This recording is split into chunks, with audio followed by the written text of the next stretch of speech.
Ketua DPP Partai Golkar Aceh Hasan Syadzili menyatakan partainya siap menampung Wali Kota Medan Bobi Nasution bila nantinya harus hengkang dari PDI Perjuangan lantaran mendukung bakal Capres-Cawapres Prabowo Subianto Gibran Raka Buming Raka. Diketahui PDIP sudah memutuskan mengusung pasangan Ganjar Pranowo Mahfud MD pada Pilpres 2024. Ya, Golkar sendiri adalah partai yang terbuka, partai yang inklusif. Siapapun yang memiliki kesamaan sikap politik dan pandangan politik dalam menghadapi pemilihan presiden, tentu ya kami sangat terbuka, kata Aceh di Gedung DPR Jakarta Selasa 7 November 2023.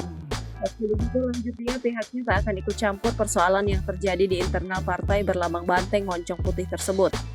Nah, soal PDIP sendiri, tentu kami tidak mau ikut campur urusan internal PDIP. Dan itu saya kira dikembalikan kepada Bang Bobi karena setiap konsekuensi dari pilihan politik tentu ada konsekuensinya, termasuk soal kemungkinan resiko politik yang dihadapi oleh siapapun kalau memang sudah memilih pilihan politik, katanya. Menurut dia sesuatu yang wajar bila Bobi memilih mendukung Prabowo Gibran pada pesta demokrasi nanti. Ia menyebut dukungan dari menantu Presiden Joko Widodo atau Jokowi itu dapat membantu pemenangan Prabowo Gibran.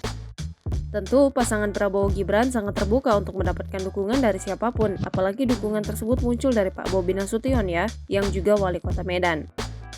Kalau Pak Bobi memberikan dukungan terhadap Prabowo Gibran, saya kira ya sesuatu yang wajar saja, karena bagaimanapun beliau adalah punya kedekatan khusus dengan Prabowo dan Mas Gibran, katanya. Adapun Ketua Bidang Kehormatan DPP PDIP Komarudin Watubun membeberkan hasil pertemuannya dengan Bobi Nasution pada Senin 6 November 2023. Komarudin menanggapi info yang menyebutkan Bobi mendukung Prabowo Gibran. Ia memberikan ultimatum kepada Bobi untuk memikirkan ulang sikap politiknya. Sebab, kata dia, bila menolak keputusan PDIP yang mengusung Ganjar Mahfud, Bobi diharapkan segera mengembalikan kartu tanda anggota PDIP.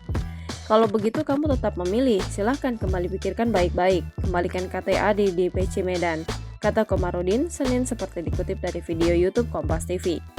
Download Tribun X sekarang, menghadirkan lokal menjadi Indonesia.